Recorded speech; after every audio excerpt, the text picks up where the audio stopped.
Buenos días. Un cordial saludo para todas y todos los presentes. Continuando con la programación del 9º Congreso Internacional de Derecho Constitucional, nos disponemos a dar inicio a la mesa temática Justicia, Constitucionalismo y Derecho Público. Para ello, nos acompañarán los conferencistas Ángela María Buitrago, Diego Yáñez Mesa y Jorge González Jácome. Se les recuerda a ustedes que las hojas de vida de nuestros conferencistas invitados pueden ser consultados tanto en la agenda como en el libro de memorias del evento que les fue entregado el día de ayer. La primera conferencia se encuentra a cargo de la doctora Ángela María Buitrago. El título de su conferencia es Fuero, Derecho a la Impugnación, Acto Legislativo número 1 del 2018. Con ustedes, la doctora Ángela María Buitrago.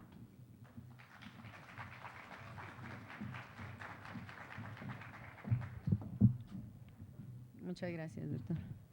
Buenos días a todos. Primero, dar las gracias a la Universidad de Nariño por la invitación a participar en este evento, con un agradecimiento especial también porque muchos de los profesores de la Universidad de Nariño son asiduos visitantes y permanentes, digamos, más que visitantes familiares del Instituto Colombiano de Derecho Procesal, que realiza las sesiones todos los años en diferentes zonas del país. Así que también agradecerles su presencia permanente en el Instituto Colombiano de Derecho Procesal. En primer lugar, agradecer al rector, al doctor Solarte, al decano, el doctor Enríquez, a Daniela, que ha estado pendiente de esta organización. Y el tema que me convoca hoy para que podamos trabajarlo en el tiempo asignado significa decirles que los muchachos de semillero de la Universidad de Nariño el año pasado fueron ganadores en el Instituto Colombiano de Derecho Procesal y realmente al escucharlos, no solamente a los de Nariño, sino todos los que participan, vemos el compromiso que tienen, pero además también las reflexiones que hacen, que son lo que nos inspira para pensar que Colombia tiene un futuro mejor. Y sobre esa base, el tema que he traído hoy, que aclaro desde ahora, va a ser un tema que va a mirarse desde el punto de vista de las obligaciones convencionales, termina siendo fundamental para que empecemos a entender que además de la ley y además de la Constitución, también tenemos un bloque de convencionalidad que obliga frente a garantías de derechos humanos y frente a garantías fundamentales. Cuando yo decidí traer este tema a este evento, terminé reflexionando sobre un aspecto fundamental que tiene que ver con la posibilidad de que determinadas personas, por factores de haber ejercido cargo público o por dignidad en particular, tengan una protección especial en términos de función para que su investigación y juzgamiento sea realizado por determinados jueces o determinados instructores. Y fíjense aquí, el tema inicia entonces por una característica especial y una condición especial de los sujetos frente a la prerrogativa y a la asignación de competencia en órganos, tribunales y sedes especializadas. Esto nos presentaba o nos presenta un primer problema en el marco colombiano, que obviamente no me adentraré mucho en este aspecto, simplemente lo menciono como punto de ubicación. Significa que nosotros tenemos competencia en diferentes órganos y hay órganos que son órganos de cierre. En este caso en particular vamos a hablar de que el fuero puede estar constituido desde diferentes niveles, pero además la Constitución Nacional trabaja sobre fueros constitucionales y fueros legales. La Constitución marca un fuero especial en presidente, magistrados, fiscal general de la Nación, que significa que estas personas van a ser investigadas y juzgadas por unos órganos particulares. Desde ese punto de vista, entonces, vamos a empezar con una afirmación categórica que tiene que ver también con un derecho y una garantía que está establecida en el orden interno, pero que yo me voy a referir en términos del orden internacional con mayor fuerza, como es el derecho a recurrir las decisiones. El derecho a recurrir las decisiones significa que vamos a consultar garantías judiciales principales que están establecidas en la Convención y en el Pacto de Derechos Civiles y Políticos. Y entonces empezamos a ver que hay una serie de posibilidades de recurrir las decisiones, hay una serie de mecanismos y de figuras para interponer cuando uno no está de acuerdo con esas decisiones en particular. Y entonces aquí empezamos a hablar de que tenemos recursos horizontales y recursos verticales. Sobre esos elementos entonces podemos decir que ya empezamos a construir una afirmación categórica. El derecho a recurrir es un derecho que no solamente tiene raigambre constitucional, sino raigambre convencional. Y entonces el derecho a recurrir se convierte dentro de esa convención en una garantía judicial. Y esa garantía judicial está establecida en el artículo 8.2H de la Convención Americana. Cuando nosotros hablamos entonces del artículo 8.2H de la Convención Americana, empezamos a ver que la garantía empieza a tomar forma porque la simple mención del derecho a recurrir se encuentra complementada por una serie de decisiones de nivel internacional que vamos a empezar a tratar desde la Corte Interamericana, pero también desde las interpretaciones de otros tribunales, a descender en qué consiste esta garantía y este derecho fundamental de recurrir.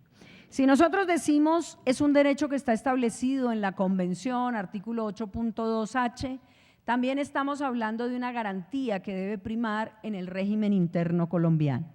Y entonces también podemos llegar a afirmar que la Convención de San José de Costa Rica en esta disposición menciona el derecho a recurrir como la posibilidad que tienen los sujetos de impugnar o recurrir el fallo ante juez o tribunal, lo dice la complementariedad, ante juez o tribunal como garantía de defensa.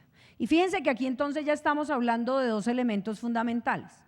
Un derecho fundamental a impugnar o a recurrir y un derecho fundamental que es el derecho de defensa que ustedes saben está contemplado como derecho convencional en el artículo 8º. Pues bien, dentro de este análisis, y ustedes dirán frente al título de la ponencia, porque yo menciono en particular el acto número 1 del 2018, recientemente expedido, enero del 2018, tiene una relación consustancial con el tema.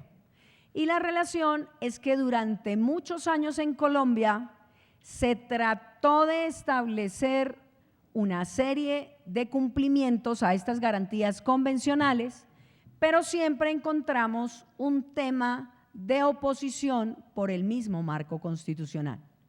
El marco constitucional en esta forma de generar un procedimiento frente a esos procesos e investigaciones, pues obviamente también generó unas competencias en determinados órganos jurisdiccionales. Y tenemos órganos que se denominan órganos de cierre como la Corte Suprema de Justicia. Cuando tenemos decisiones que profieren estos órganos de cierre como la Corte Suprema de Justicia, la pregunta para todos ustedes y para todos nosotros es ¿y qué pasa cuando la Corte Suprema de Justicia formula una sentencia o postula una decisión condenatoria? ¿Tengo yo el derecho de recurrir? Es la primera pregunta, siendo una decisión de cierre de la Corte Suprema de Justicia. Y entonces, por mandato constitucional, las decisiones de cierre de la Corte Suprema de Justicia no tenían recurso ni podían impugnarse. Y digamos que la conclusión era lógica. Si es una decisión de cierre, No tengo un órgano superior que revise esa decisión.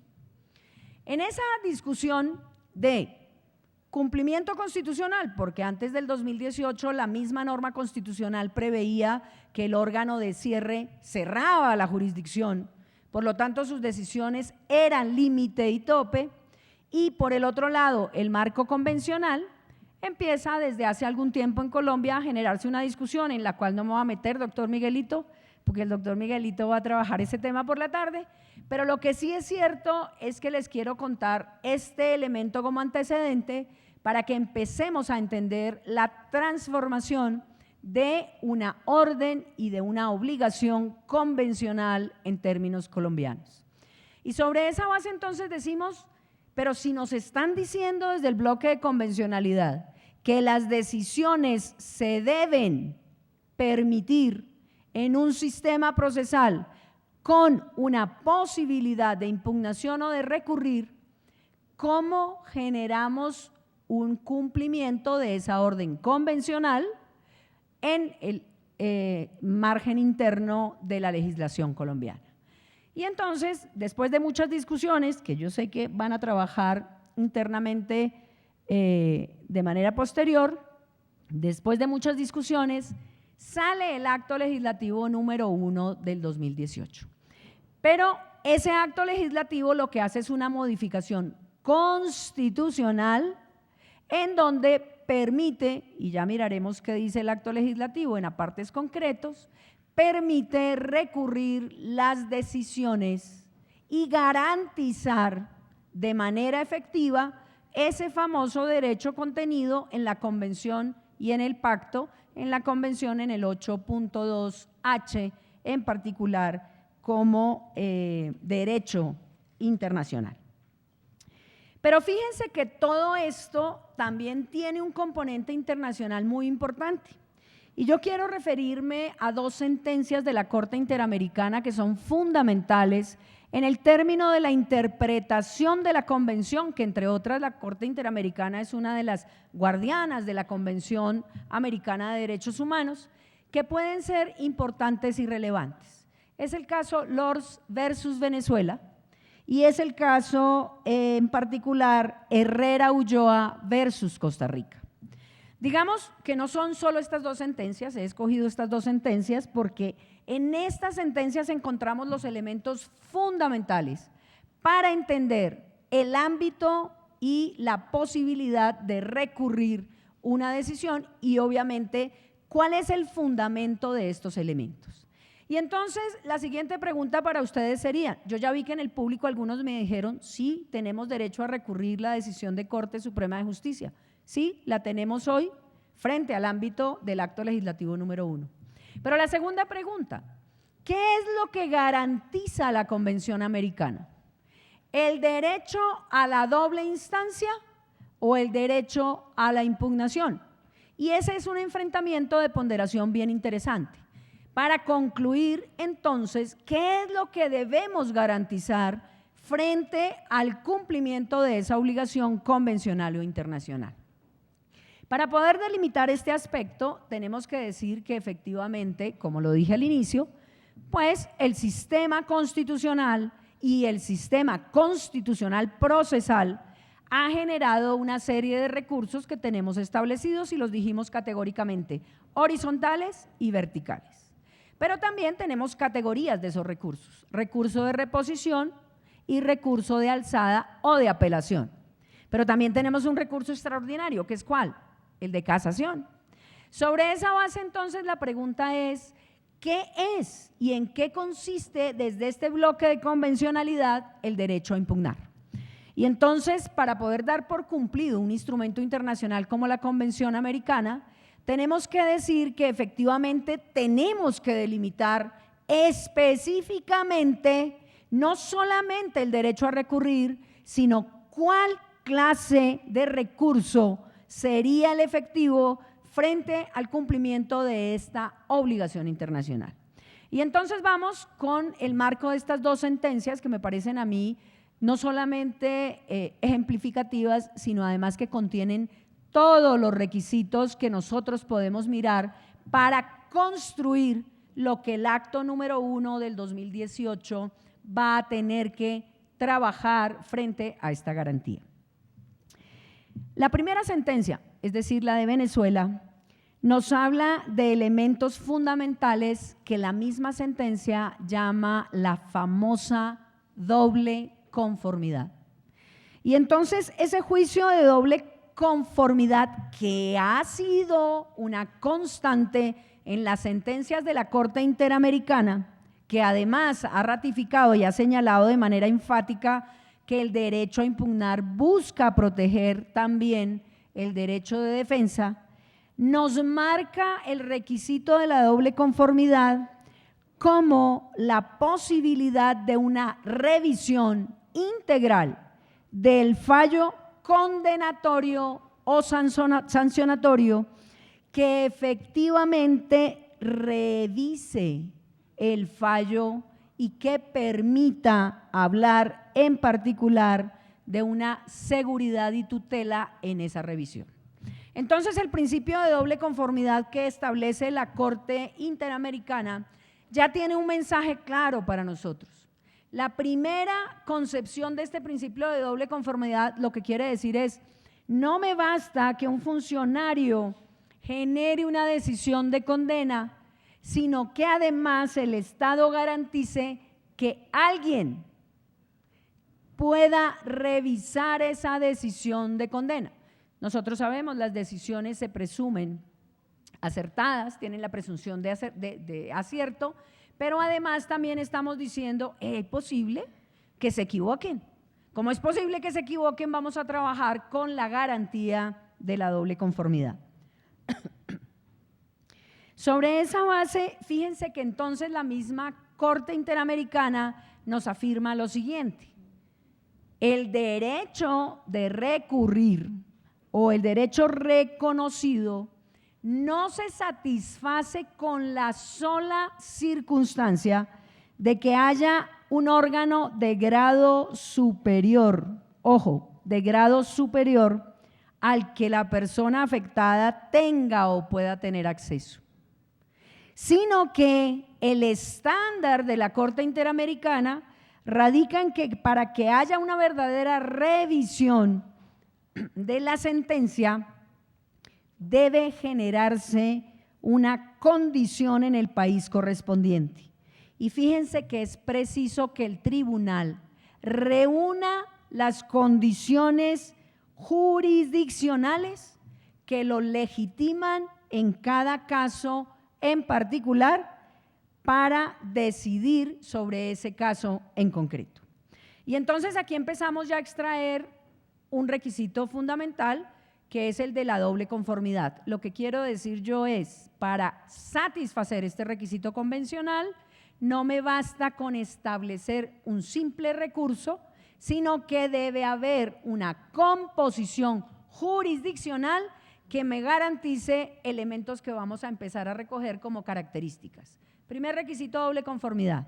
Segundo requisito, que sobre esa base haya una verdadera reconsideración del caso. Y entonces empezamos a ver que ya desde el bloque de convencionalidad hay recursos que no me sirven a mí para garantizar este derecho a la impugnación. Si yo hablo de que hay recursos de reposición, recursos de apelación y recursos de casación, ya en ese triunvirato estamos descartando la posibilidad de establecer esta garantía a través de un recurso en particular. ¿Cuál no me satisface una verdadera revisión del caso? El recurso de casación, porque el recurso de casación trabaja sobre aspectos formales y sobre aspectos especiales, pero no revisa todo el caso. Entonces, desde el bloque de convencionalidad, el recurso de casación sería absolutamente imposible de pensar como una forma de cumplir el paradigma esencial de la doble conformidad. Ojo con un tercer punto que yo creo que debo resaltar aquí desde el bloque de convencionalidad. La Corte Interamericana ni la Convención exigen, ojo con esto, exigen que la obligación se materialice en un recurso de apelación. ¿Y por qué?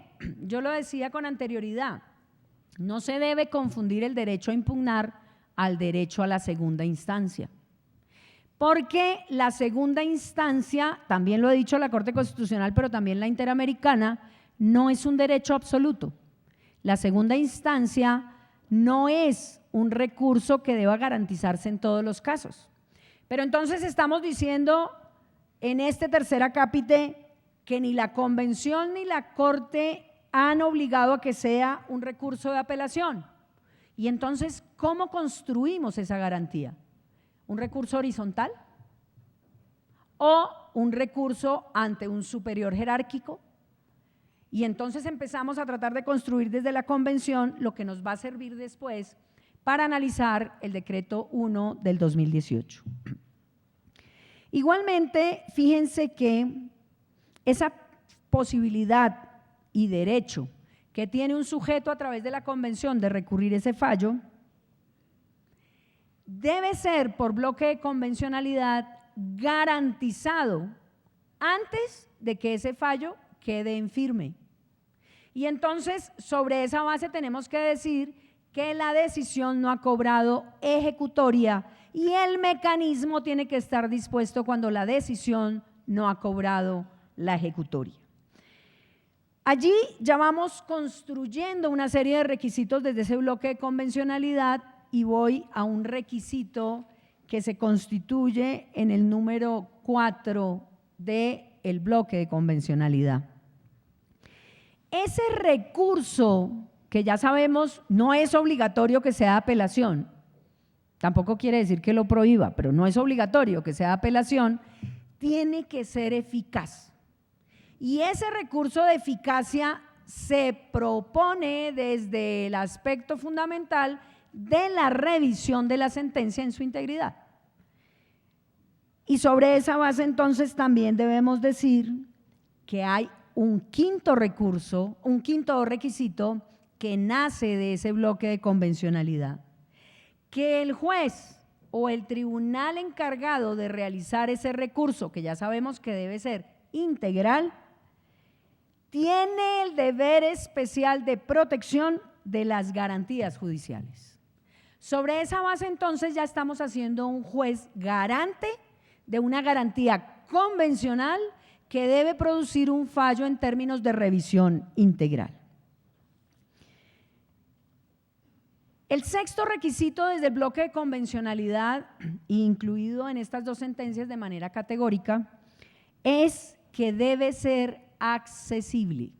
Y entonces el nivel del recurso que se debe proponer debe tener el grado de accesibilidad para el sujeto que tiene el derecho a impugnar o a interponer el recurso. Y esto lleva a una conclusión categórica. Si yo rodeo la posibilidad de interponer un recurso o recurrir la decisión condenatoria, pero además le pongo tantas trabas que el sujeto no va a poder acceder de manera real a ese recurso incumple los requisitos de generar un cumplimiento del pacto convencional. Voy a poner un ejemplo, simplemente no me voy a meter en el punto, pero es el siguiente ejemplo.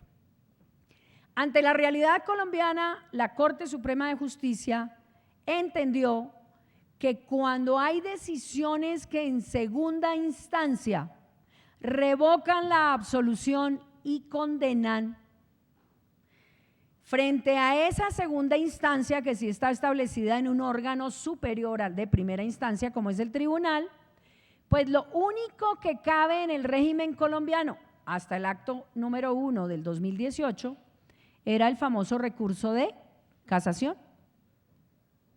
Y entonces la Corte habilitó momentáneamente, hace 2 años, la posibilidad de que el sujeto interpusiera el recurso de casación. Miles de críticas surgieron a esa decisión. Primero, porque si nosotros analizamos el recurso de casación tiene que cumplir con una técnica. Segundo, ese recurso de casación solamente es revisión formal y no, revisión integral. Pero independientemente, la Corte flexibilizó el criterio y dijo, bueno, entonces lo que vamos a hacer es que el que interponga en estas circunstancias el recurso, le vamos a obviar los requisitos para la construcción de la demanda de casación y vamos a entrar a mirar. Obviamente empieza a verse que todas las sentencias condenatorias empiezan a proponer demandas de casación, pero además demandas de casación que no cumplían y desvirtuaban la finalidad de la casación. Sobre esos elementos, entonces, fíjense que ya tenemos un ejemplo claro en la jurisdicción colombiana de cómo estos elementos están en una ponderación y en una, digamos, situación de tratar de evaluar los elementos constitucionales, procesales, pero además también de cumplir las garantías convencionales. Y allí entonces empezamos a ver cómo surge el acto legislativo número 1 de enero del 2018. Yo me voy a referir solo a 2 puntos del acto legislativo número 1 del 2018 para que nosotros tengamos claridad de qué hace este acto legislativo. Primero, este acto legislativo se promulga en enero 25 del 2018. Es un acto legislativo que hace una modificación constitucional en los artículos constitucionales 186, 234 y 235, que tienen que ver con los órganos que están encargados de impartir justicia, en particular Corte Suprema de Justicia, con relación a aforados. Y sobre esa base se decreta a través de este acto legislativo lo que el mismo acto legislativo llama doble instancia y la impugnación de la primera sentencia condenatoria. Es decir, según este acto legislativo, se establece una modificación constitucional para permitir una doble instancia y un derecho a la impugnación. ¿Cuál es el tema con este acto legislativo número 1 del 2018 en particular? Este acto legislativo dice lo siguiente: que la Corte Suprema de Justicia como órgano de cierre va a ser objeto de modificación para crear 2 salas especiales que se llaman la Sala Especial de Instrucción de la Sala Penal de la Corte Suprema de Justicia, quien tiene la función de investigar y acusar ante la Sala Especial de Primera Instancia.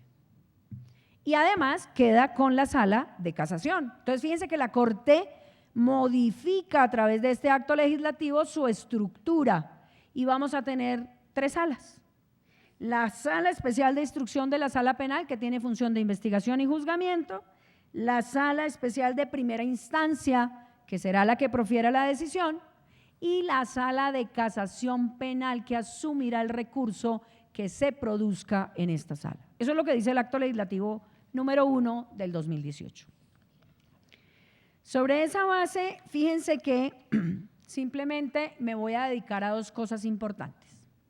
Tenemos un bloque convencional con unos requisitos convencionales que obligan al régimen colombiano. Tenemos una modificación constitucional en donde se está tratando de garantizar ese bloque convencional y tenemos aforados que en este momento la Corte Suprema de Justicia está investigando y juzgando. Ante ese panorama nosotros podríamos decir, bueno, está resuelto el problema y está resuelto porque se está garantizando el derecho convencional que desde hace tanto debía haberse cumplido en Colombia. Pues les quiero contar, para ir analizando y generando una serie de conclusiones en particular, que el problema se agravó. Y el problema se agravó porque a pesar de que el acto legislativo, ojo con esto, el acto legislativo